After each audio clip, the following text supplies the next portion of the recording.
Para todos, para los que se han sumado también. Vamos a orar para que el Señor nos asista, mis hermanos. Padre de la gloria, nos acercamos a ti, reconociendo tu soberanía, tu poder. Sea tu nombre exaltado sobre todo nombre, Señor.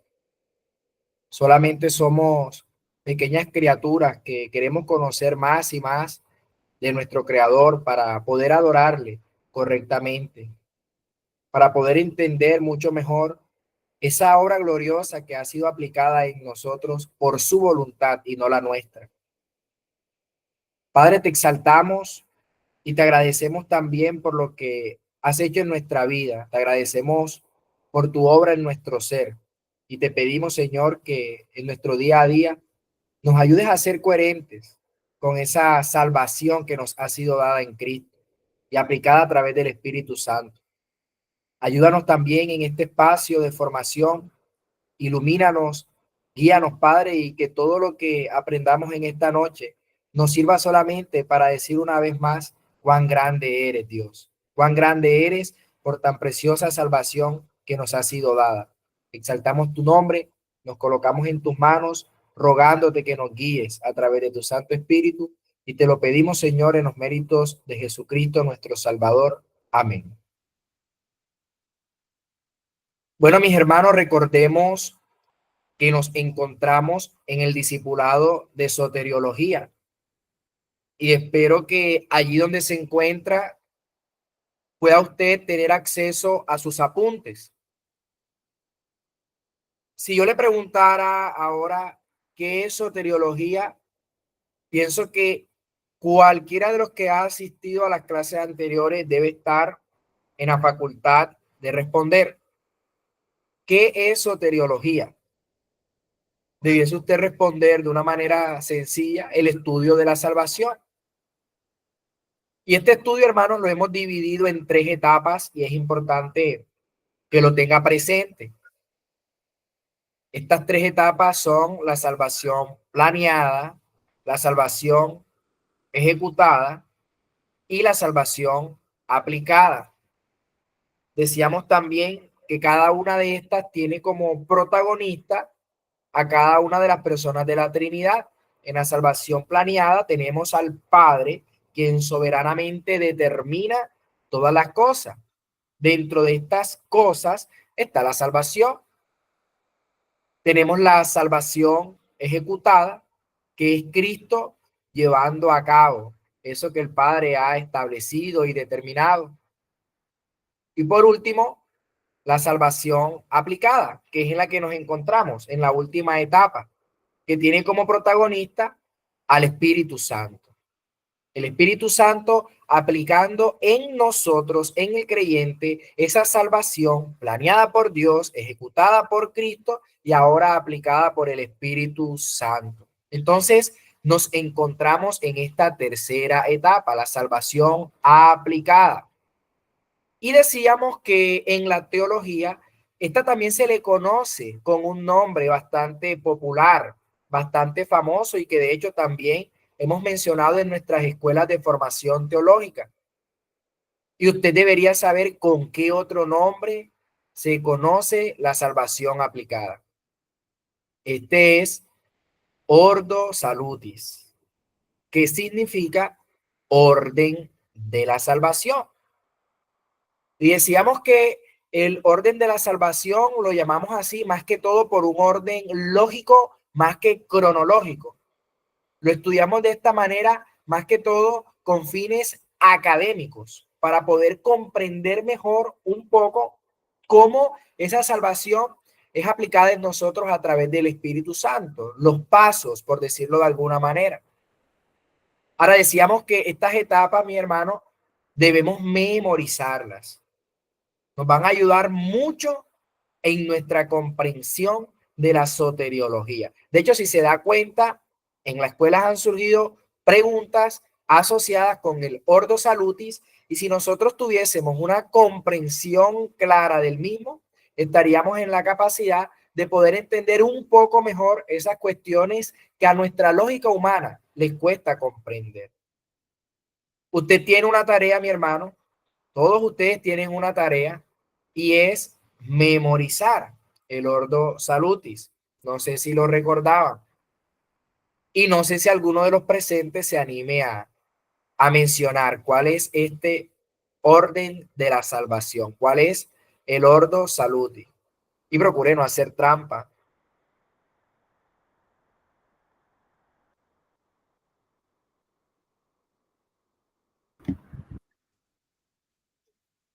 Con apuntes. Se va a guiar Llamamiento. de los apuntes. Esta es la dificultad de la virtualidad, que nos cuesta poder comprobar. Llamamiento, regeneración, fe y arrepentimiento, justificación, adopción, santificación, perseverancia y glorificación. Perfecto, muy bien. Muchas gracias, hermano. Entonces, de estas que ha mencionado la hermana, ¿de cuál hemos tratado hasta ahora? ¿Cuáles hemos tratado?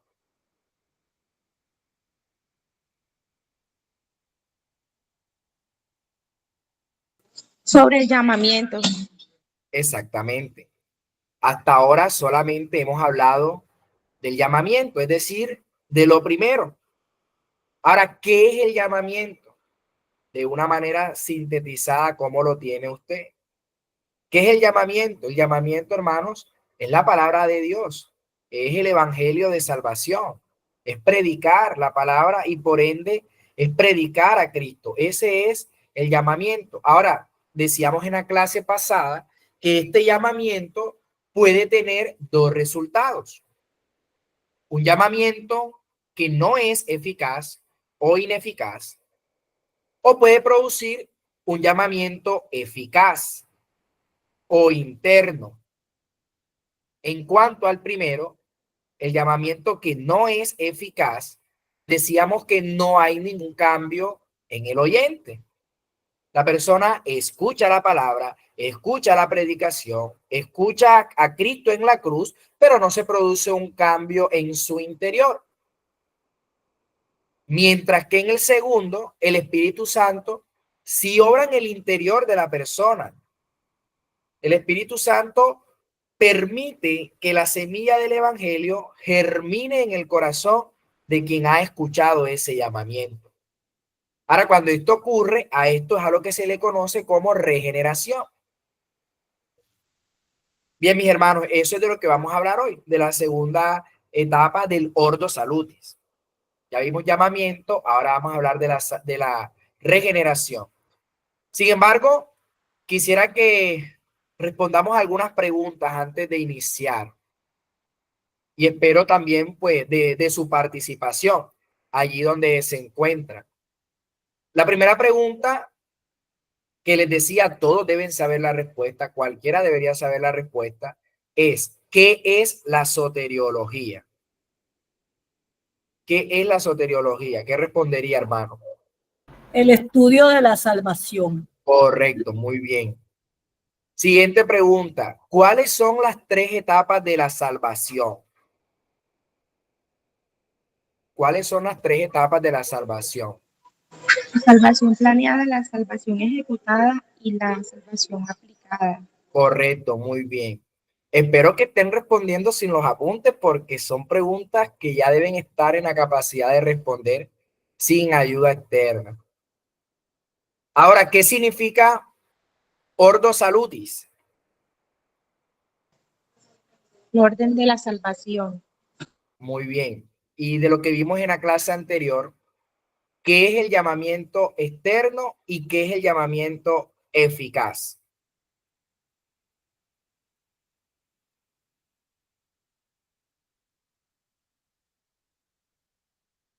¿Qué es el llamamiento externo?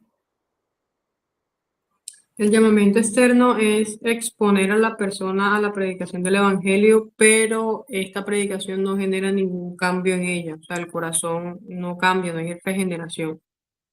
Correcto, el llamamiento externo es la mera predicación del evangelio. Ahora, ¿qué es el llamamiento eficaz?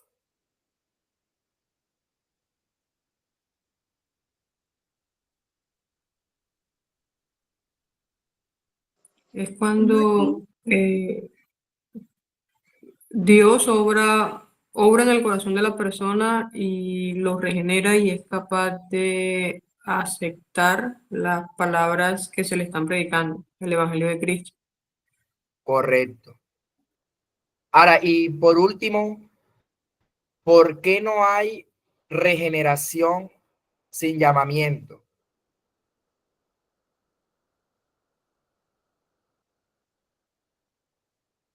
Bueno, esta pregunta la estaremos respondiendo en esta noche. ¿Por qué no hay regeneración sin llamamiento? Bien, entonces pasemos a nuestra clase de hoy para que podamos también responder a esta última pregunta. Como les decía, vamos entonces, nos encontramos en la segunda etapa del Ordo Salutis, la regeneración. Y quisiera partir de una pregunta. Vamos a hablar de la regeneración, pero yo quisiera plantearle a usted una pregunta y espero que mientras le voy haciendo esta pregunta, usted sea intencional en responderla allí en donde se encuentra, en su mente. La primera pregunta es, ¿el hombre, o sea, el ser humano, es un ser mutable o no?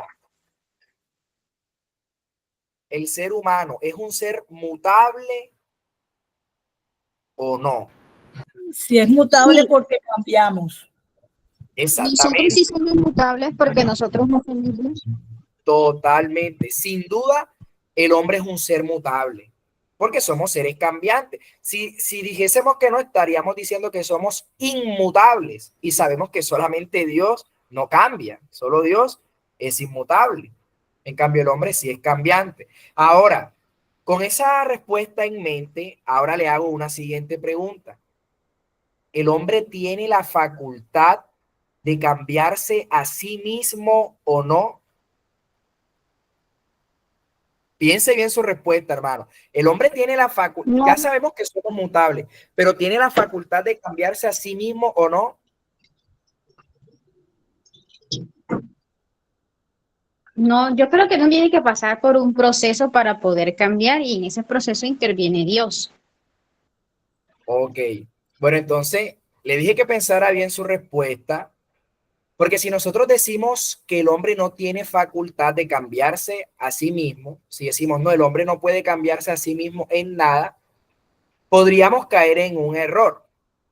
Podríamos insinuar que el hombre es un ser sin voluntad. Y esto no es así porque cuando Dios nos crea, nos transforma en seres volitivos. Es decir, esto significa seres con voluntad. Lo contrario sería pensar que somos como una piedra o un robot. Y esto es falso. ¿Por qué? Porque el hombre sí tiene una voluntad activa.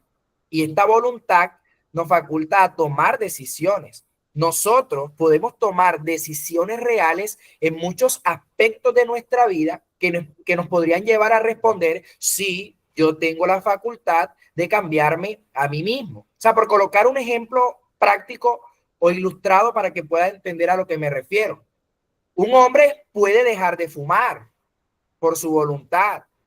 Una persona puede disciplinarse con el ejercicio y esto va a producir cambios en su cuerpo. Entonces, si tiene la facultad de cambiarse a sí mismo, puede educarse y aprender un idioma, está cambiando por su voluntad, puede cambiar ciertos hábitos. Es decir, si hay una capacidad de cambio a nivel externo o conductual, podríamos decirlo. Pero aquí es donde viene el punto clave. Es cierto, el hombre puede modificar algunos comportamientos, algunos hábitos, pero hay otras cosas que no podemos transformar. Hay otras cosas que no podemos cambiar por nosotros mismos. Y entonces, con esto en mente, si yo le hago la siguiente pregunta, ¿acaso puede un hombre cambiar su corazón por sí mismo? ¿O acaso puede un hombre cambiar su voluntad por sí mismo? Ya esa es una pregunta diferente. Ahora, los filósofos dirán que sí, desde la filosofía, muchos abogarán por esa libertad casi que absoluta del hombre. Dirán que si se esfuerza, que si lleva una vida virtuosa, si puede cambiar su ser interno, su voluntad, su corazón. Los psicólogos también dirían que sí, que con terapia, con trabajo, con disciplina. La cultura general diría que sí, con autoayuda, con estos discursos motivacionales. Pero la Biblia, que es lo que nos rige, nuestra norma, dice algo completamente distinto. ¿Qué dice la Escritura? El hombre está muerto en delitos y pecados. Ahora la pregunta es, ¿qué puede hacer un muerto?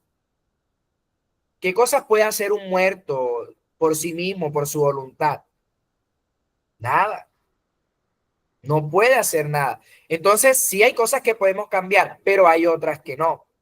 El hombre puede cambiar de casa, el hombre puede cambiar de trabajo, de pareja, de hábitos, pero, y esto es clave, no puede cambiar la inclinación de su corazón hacia el mal.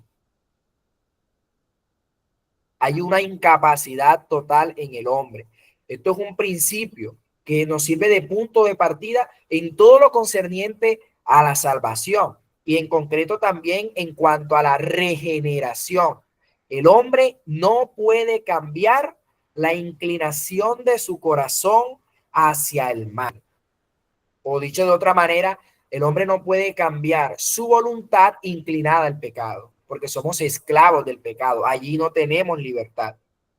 Solo Dios puede hacer ese milagro. Y a ese acto en concreto es al que le llamamos regeneración. El hombre no puede cambiar su voluntad, el hombre no puede cambiar su corazón, solamente Dios puede hacer ese milagro y ese milagro es el que se llama regeneración. Así lo presenta la Escritura. La Biblia enseña que el problema del ser humano no es meramente externo, sino interno, porque la raíz del pecado está en la voluntad y en los afectos. Si nosotros vemos en las Escrituras, Ezequiel capítulo 11, versículo 19, un texto que nos podría servir fácilmente como base para hablar de la regeneración, porque lo describe de forma concreta. ¿Qué dice Ezequiel 11, 19? Quitaré de su carne el corazón de piedra y les daré un corazón de carne. Eso es regeneración. Así que teniendo en cuenta, hermanos, lo que hemos mencionado, la regeneración no niega la existencia de la voluntad humana. Eso sería un error. Más bien, expone sus límites, nos muestra sus límites. Sí, podemos elegir cosas naturales, pero no podemos darnos vida espiritual a nosotros mismos. Eso es algo que no podemos hacer. Y la ilustración, pues la Biblia nos dice, somos muertos, estamos muertos en delitos y pecados. Y así como un muerto no puede resucitarse, el pecador no puede regenerarse. Solo el Espíritu Santo, por medio de la palabra, transforma lo más profundo del ser. Solo el Espíritu Santo, por medio de la palabra, puede transformar la voluntad, los afectos, la mente y el corazón. Y es por eso, hermanos, que a los pecadores nosotros no le decimos regenérate, porque es como si nosotros fuésemos a un cadáver, a un muerto, y le dijésemos, vuelve a la vida, vuelve a la vida. Es algo que incluso raya en lo irracional, en lo absurdo, en lo ilógico. Y el creyente que entiende esto no le dice a otro, regenérate, sino que le hacemos un llamamiento externo. Le predicamos el evangelio. Y si el Señor, en su beneplácito, decide que dicho llamamiento sea eficaz en esa persona, entonces le va a regenerar, pero lo va a hacer el Espíritu Santo. Esto es, el Espíritu Santo le cambia su corazón de piedra por uno de carne, como lo leíamos en el texto sagrado. Por eso, hermanos, cuando hablamos de regeneración, no estamos hablando de un cambio superficial, no estamos hablando de un maquillaje espiritual o de un simple despertar religioso o de algo momentáneo. Cuando hablamos de regeneración, debemos tener en nuestra mente la idea de que estamos hablando de un milagro, de que estamos hablando de algo que para el hombre es imposible. Dios dando vida donde había muerte. Eso es regeneración. Dios dando vida donde había muerte. Imagina a Lázaro en la tumba. Él tenía 4 días de muerto. Ya su cuerpo estaba en descomposición. Imagina usted estar en ese lugar, ya olía mal. ¿Qué podía hacer Lázaro por sí mismo? Nada. Pero cuando Jesús dijo, Lázaro, ven afuera, el muerto revivió. Y eso es la regeneración. La regeneración no es el hombre moviéndose hacia Dios, como algunos pudiesen pensar. No, yo soy regenerado porque yo busqué a Dios, yo me moví hacia Dios. No, la regeneración es Dios llamando a la vida lo que estaba muerto. Bien, mis hermanos, quisiera que definamos en concreto todas estas ideas que hemos dado de regeneración. Quiero que ahora demos una definición bíblica y teológica de lo que es la regeneración. Y para ello, quiero que analicemos la etimología de esta expresión. Regeneración, del griego palingenesia, traduce nacer de nuevo, nueva vida. Por etimología, eso es regeneración. Revolver y luego de nacimiento, volver a nacer, nacer de nuevo, nueva vida. Eso es regeneración. Podemos leer, por ejemplo, Tito capítulo 3, versículo 5. En este versículo vemos ese término. Tito 3:5. ¿Qué dice la escritura? Nos salvó no por obras de justicia que nosotros hubiéramos hecho, sino por su misericordia, por el lavamiento de la regeneración y por la renovación en el Espíritu Santo. Entonces, esto es regeneración, del griego palingenesia, que traduce nacer de nuevo. Ahora, también regeneración en las escrituras está asociado con el verbo genao, con doble N y G, genao, G-E-N-N-A-O. ¿Y qué traduce este verbo? Engendrar de nuevo, concebir, nacer. Como lo presenta, por ejemplo, Primera de Pedro, capítulo 1, versículo 23. Primera de Pedro 1:23 dice, siendo renacidos, no de simiente corruptible, sino de incorruptible, por la palabra de Dios que vive y permanece para siempre. Ahora también nosotros, a la luz del testimonio bíblico, debemos decir que la regeneración es una obra creadora del Espíritu Santo. La regeneración es una obra creadora del Espíritu Santo. Por ejemplo, Efesios 2:10, ¿qué nos dice? Porque somos hechura suya, creados en Cristo Jesús para buenas obras, las cuales Dios preparó de antemano para que anduviésemos en ella.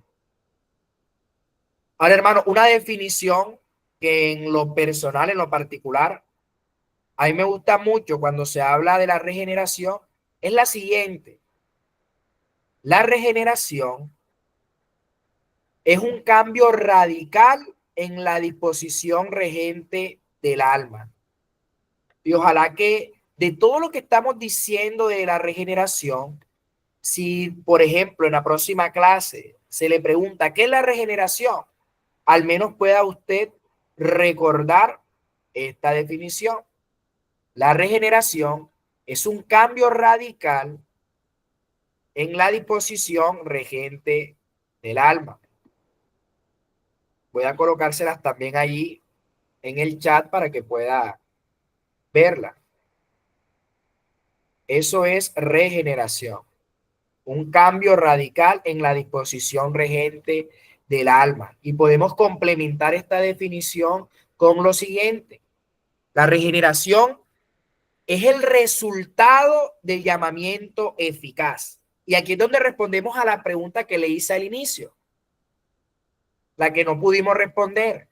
No hay regeneración sin llamamiento. Esa era la pregunta. ¿Por qué no hay regeneración sin llamamiento? Porque la regeneración es el resultado del llamamiento eficaz. Y si es el resultado del llamamiento eficaz, si no hay llamamiento, no puede haber regeneración.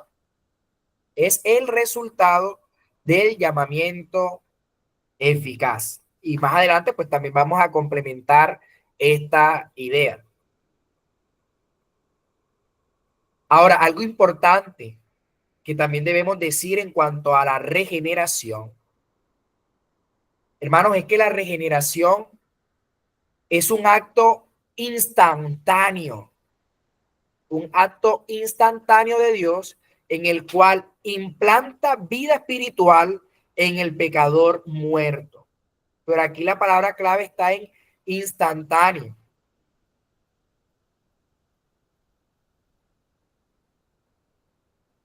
Ahora, además, este acto instantáneo afecta al hombre por completo. Cuando hablamos de regeneración o de nuevo nacimiento, no estamos hablando solamente de un cambio moral.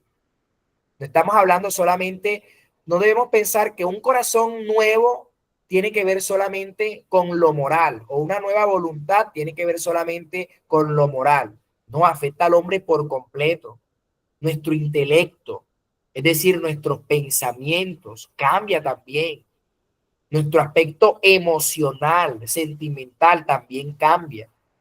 Y todo eso producto de la regeneración. Así que no es solamente un cambio que ocurre en forma instantánea, sino que además afecta al hombre por completo, en lo intelectual, en lo emocional, en lo moral, en cada área del ser.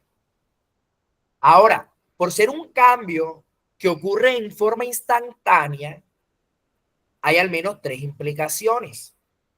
Y esto que voy a mencionar, hermanos, es importante que nos quede claro.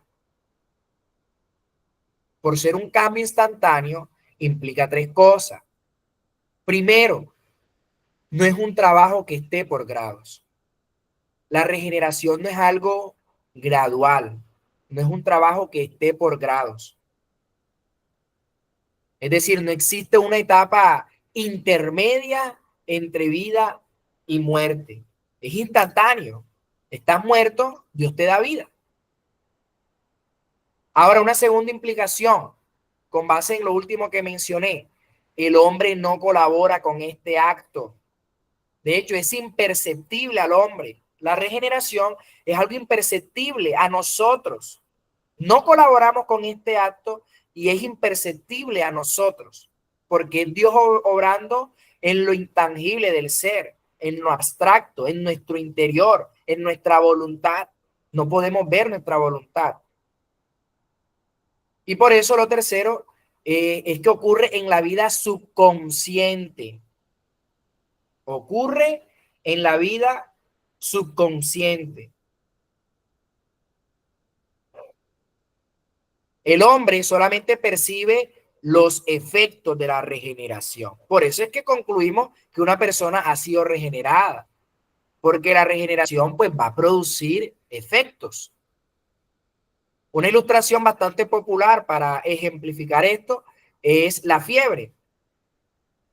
Nosotros decimos, tengo fiebre, pero eso es un efecto de algo que está ocurriendo y que de pronto es imperceptible a ti. Por eso decíamos, hermanos, que la regeneración es una obra creadora de Dios en la que el hombre permanece pasivo. No hay cooperación humana. Entonces, ¿qué hemos dicho en esta definición? Presentamos la etimología del griego palingenesia, nacer de nuevo, nueva vida. También está asociado con el verbo genao, engendrar de nuevo, concebir, nacer. Decíamos que la regeneración es una obra creadora del Espíritu Santo. Presentamos una definición. La regeneración es un cambio radical en la disposición regente del alma. Complementamos dicha definición. Decíamos que es el resultado del llamamiento eficaz. No hay regeneración sin llamamiento.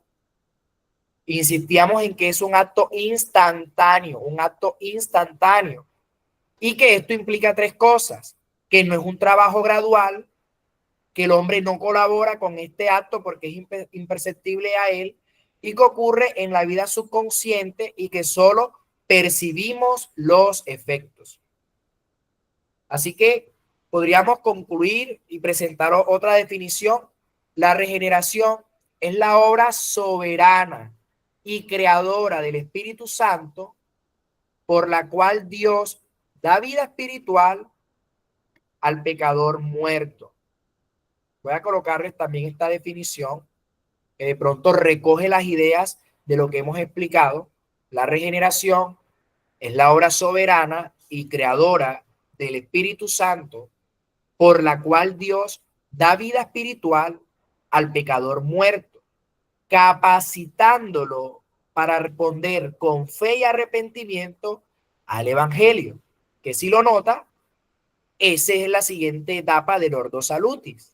Hay un llamamiento, luego hay una regeneración, y esta regeneración capacita al que estaba muerto y que ahora tiene nueva vida a que pueda responder con fe y arrepentimiento al Evangelio. Llamamiento, regeneración, fe y arrepentimiento. Ese es el orden lógico. Bien, hermanos, lo que hemos mencionado hasta ahora es centrado en el término, en el concepto regeneración. Quisiera que ahora brevemente hablemos de otros aspectos importantes de la regeneración. Por ejemplo, su necesidad. Ya vimos su definición, ahora hablemos de su necesidad. La necesidad de la regeneración. En el presente y de hecho en el pasado también, muchas filosofías han enseñado que el hombre nace bueno. Y estas ideas filosóficas incluso han influido en la teología. Por ejemplo, la teología moderna enseña que no es necesaria la regeneración porque el hombre nace siendo bueno. Y seguramente usted habrá escuchado más acerca de los argumentos que utilizan. Otros de pronto dicen, no, es que el hombre nace como una hoja en blanco y que en el paso del tiempo es que se vuelve malo. Otros dicen, no, es que el hombre nace bueno, pero es la sociedad la que lo corrompe, como enseñó también un filósofo en el pasado, Rousseau.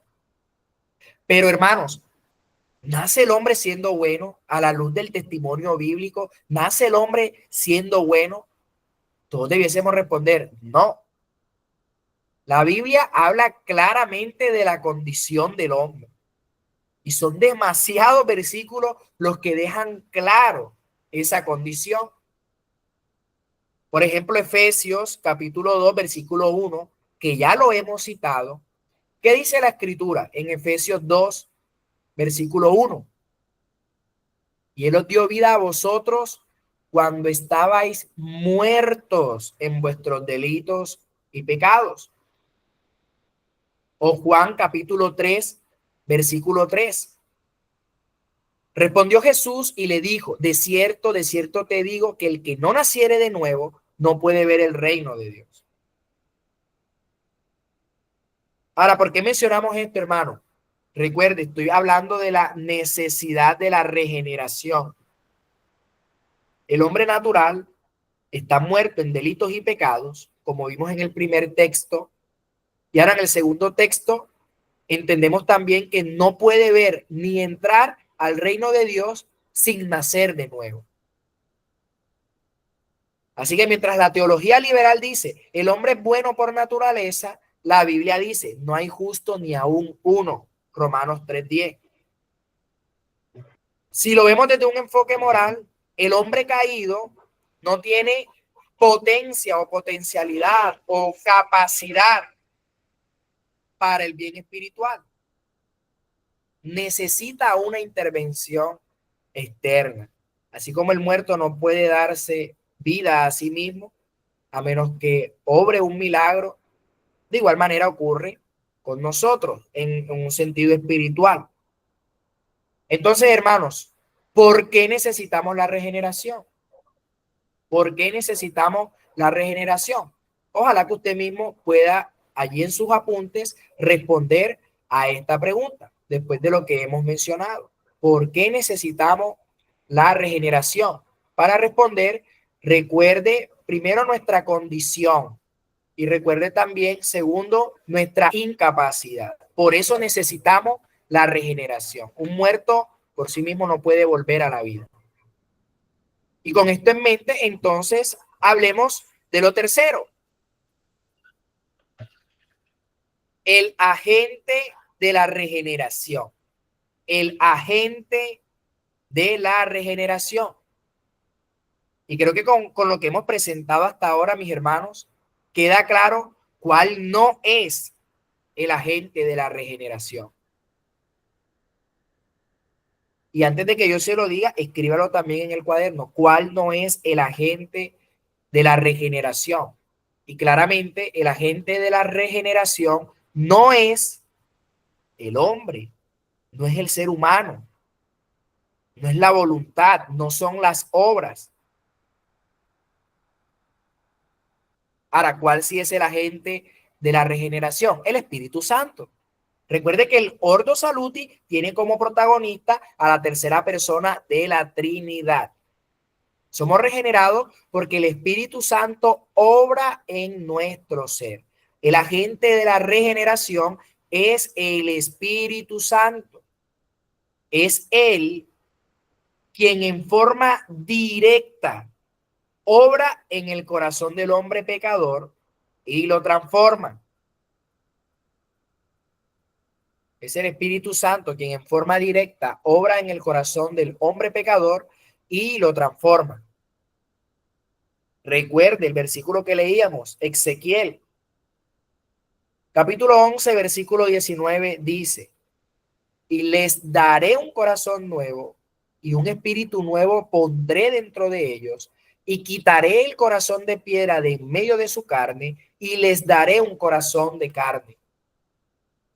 A mí me gusta mucho la forma en la que está presentado este versículo, hermano, porque si usted tuviese que encontrar un autor o un protagonista de las acciones que allí aparecen, de los verbos que allí aparecen, se dará cuenta que el hombre tiene un papel pasivo. Dice, y les daré un corazón. ¿Quién es el que da el corazón? Un espíritu nuevo pondré dentro de ellos. ¿Quién es el que lo está poniendo?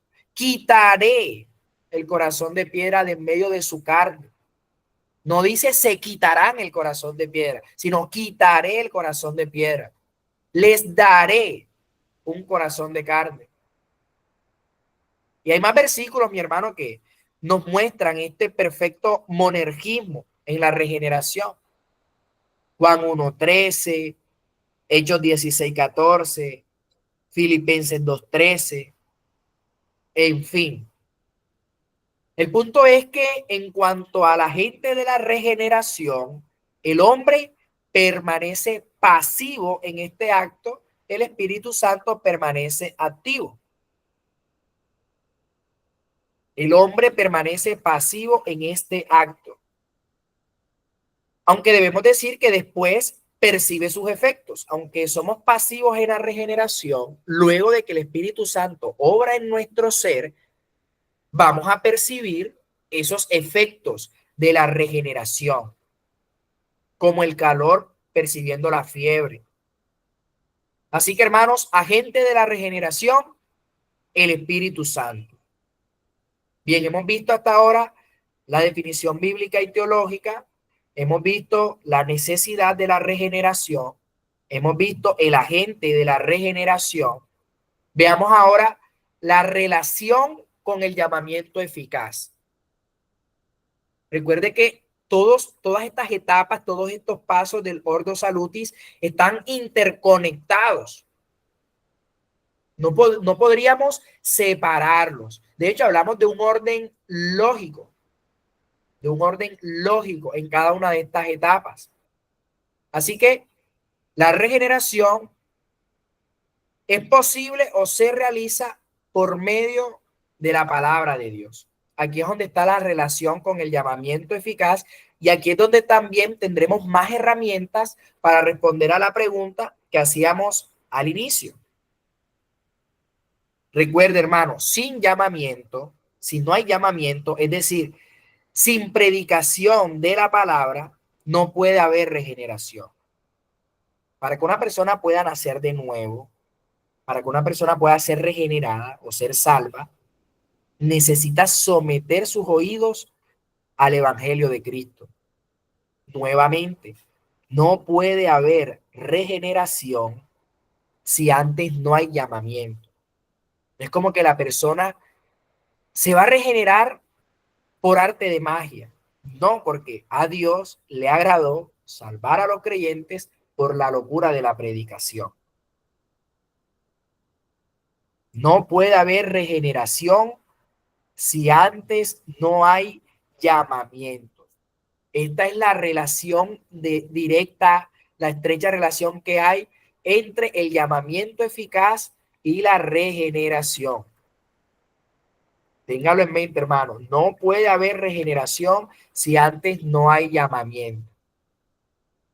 Por citar algunos versículos, Santiago 1:18 y leamos también Hechos 16:14.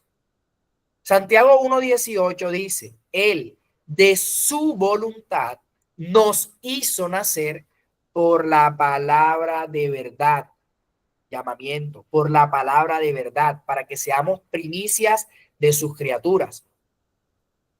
O leamos Hechos 16:14. Entonces una mujer llamada Lidia, vendedora de púrpura de la ciudad de Tiatira, que adoraba a Dios, ¿qué estaba haciendo? Estaba oyendo, estaba escuchando un llamamiento externo. Y el Señor abrió el corazón de ella para que estuviese atenta a lo que Pablo decía. Si ella no estuviese oyendo, el Espíritu Santo no iba a actuar. Y no porque no tenga el poder, sino porque Dios ha establecido la manera en que debe hacerse. ¿Y qué es lo que ha enseñado el Señor? Para que pueda haber regeneración, debe haber exposición a la palabra de Dios. Recuerde cómo lo presenta Pablo en Romanos. La fe es por el oír la palabra. Así que hay un orden lógico en todo. En este caso, en este contexto en el que nos encontramos del Ordo Salutis, ¿cuál es el orden lógico que hemos visto hasta ahora? Hay un llamamiento eficaz, luego una regeneración, la cual produce fe y arrepentimiento. Recuerden, Lidia, Hechos 16:14 que acabamos de citar. Pablo estaba predicando, ese es el llamamiento externo, pero el Señor abrió su corazón. Hubo un llamamiento eficaz en ella. Hubo una regeneración. Bien, mis hermanos, esto entonces en cuanto a la relación con el llamamiento eficaz. Veamos por último efectos de la regeneración. Efectos de la regeneración.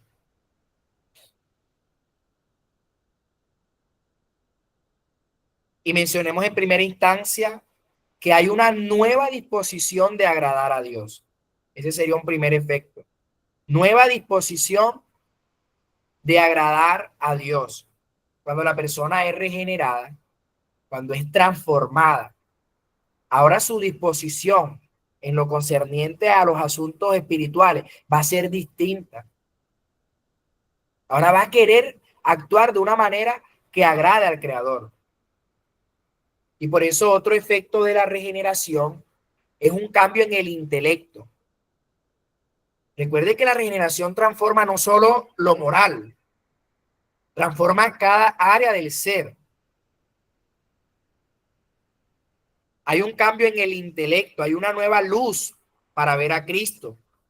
Puede ahí apoyarse, por ejemplo, en 2 Corintios 4:6. Cuando somos regenerados, hermanos, pasamos a tener la mente de Cristo.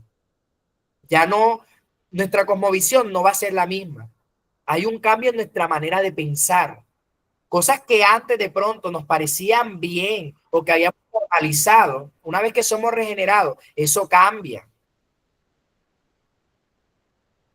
Pero también hay un cambio en la voluntad. Ahora quiere obedecer. Antes de ser regenerado, dejamos que sea nuestro pecado el que nos guíe. Pero ahora hay un cambio en la voluntad. Hay una nueva disposición en la voluntad. Ahora queremos obedecer. Y un siguiente efecto que podemos mencionar es un cambio en las emociones y afectos. Cuando somos regenerados, hermanos, pasamos a amar a Cristo. Nos vamos a sentir mal cuando no hacemos lo que debemos.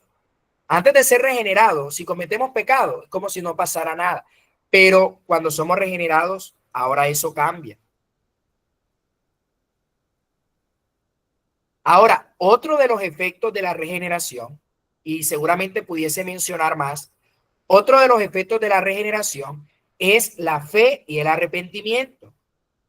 La regeneración, hermanos, produce inevitablemente fe y arrepentimiento. Si el Espíritu Santo obra en una persona, necesariamente en esa persona se va a producir fe y arrepentimiento. Es un resultado inmediato de la regeneración. Pero de la fe y el arrepentimiento, precisamente es de lo que debemos hablar en nuestro siguiente encuentro. Así que, mis hermanos, la regeneración no es un mito, no es un sentimiento pasajero, es el inicio de una nueva vida. El hombre muerto no coopera, Dios lo hace todo. Es un milagro instantáneo, aunque sus frutos, podemos decir, se ven progresivamente. Esta doctrina, esta enseñanza, marca la diferencia entre una religión humana y la verdadera vida en Cristo, mis hermanos. Y quisiera terminar entonces haciéndoles una pregunta, antes de que ustedes hagan alguna pregunta, si la tienen. De lo que hemos visto, hermanos, y de hecho es una pregunta que debemos hacernos en cada etapa de la salvación que estudiemos. En cuanto a la regeneración, ¿qué dirían ustedes? ¿Es monergista o sinergista? ¿Qué responderían? Monergista. Totalmente, Monergista. totalmente monergista, mis hermanos. Y bien, no sé si alguno tiene alguna pregunta también, pues este es el espacio, este es el momento para hacerla, en caso de que así sea.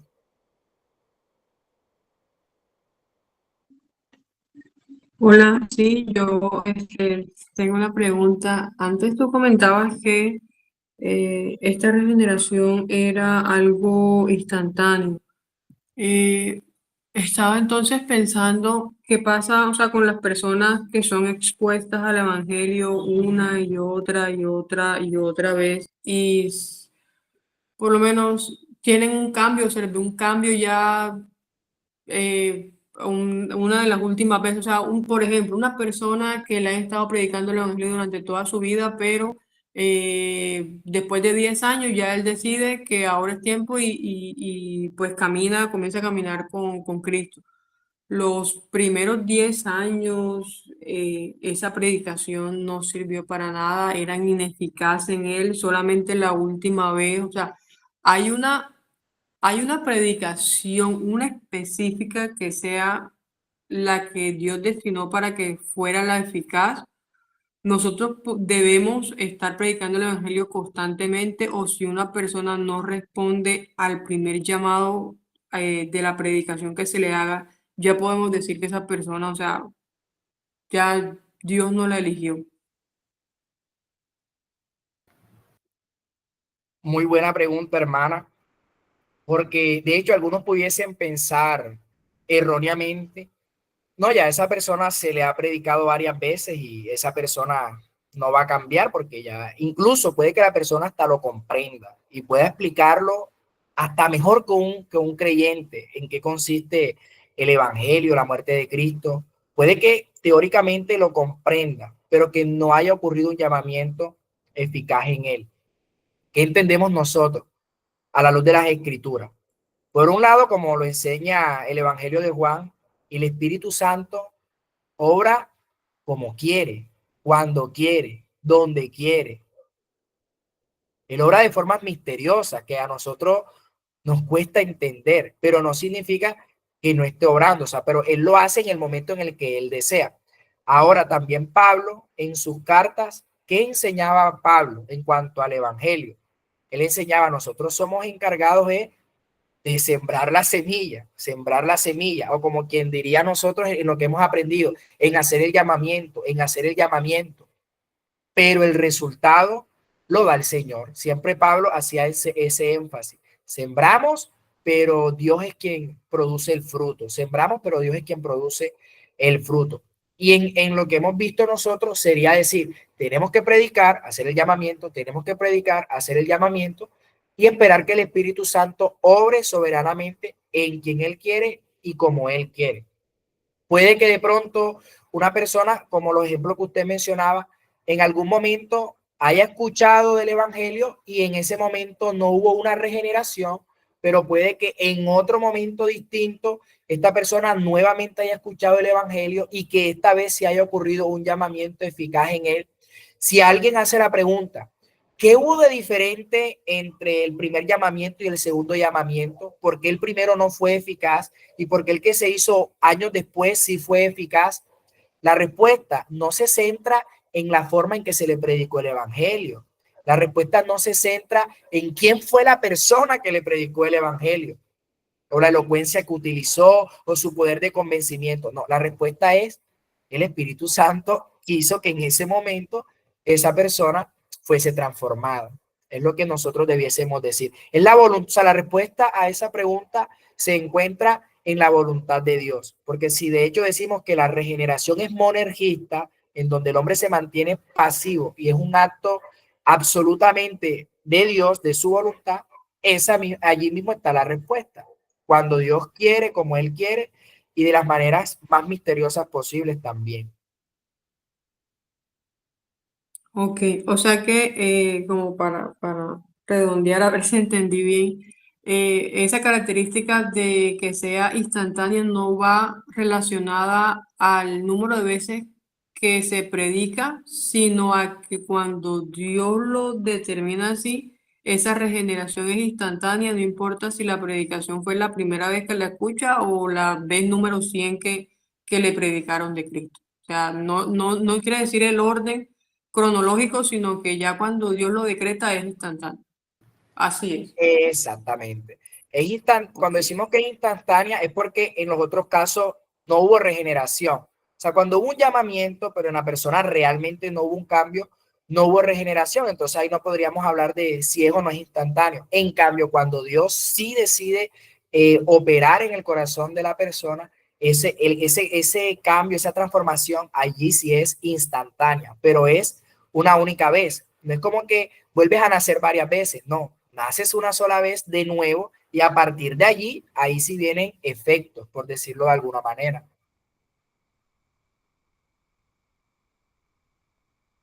Bien, mis hermanos, ¿alguien más Gracias. tiene alguna inquietud? Con gusto, mi hermana. Gracias a usted por la pregunta.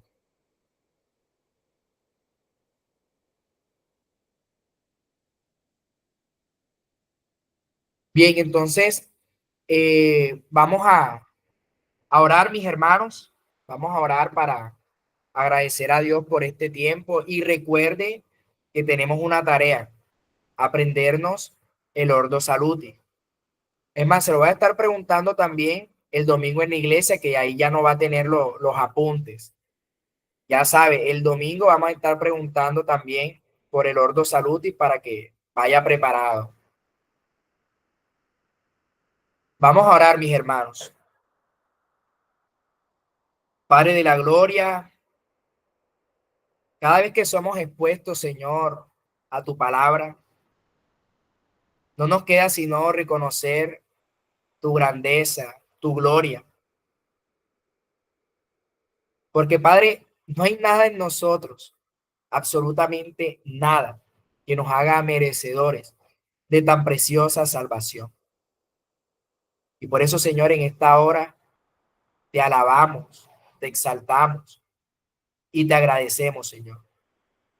Ayúdanos también a vivir coherentes a esto que nos enseñas y que has aplicado en nosotros. Ayúdanos, Padre.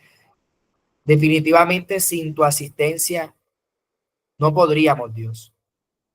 Perdona también nuestros pecados. Perdona, Señor, nuestras transgresiones y ayúdanos a vivir para tu gloria. Gracias por lo que hoy nos enseñas. Ayuda a que podamos atesorarlo en nuestro corazón y que cada día de nuestra vida podamos recordar que estábamos muertos y que nos diste vida. Que cada día también podamos recordar que la salvación es tuya y no de nosotros. Gracias por este espacio, Señor, en los méritos de Jesucristo. Amén.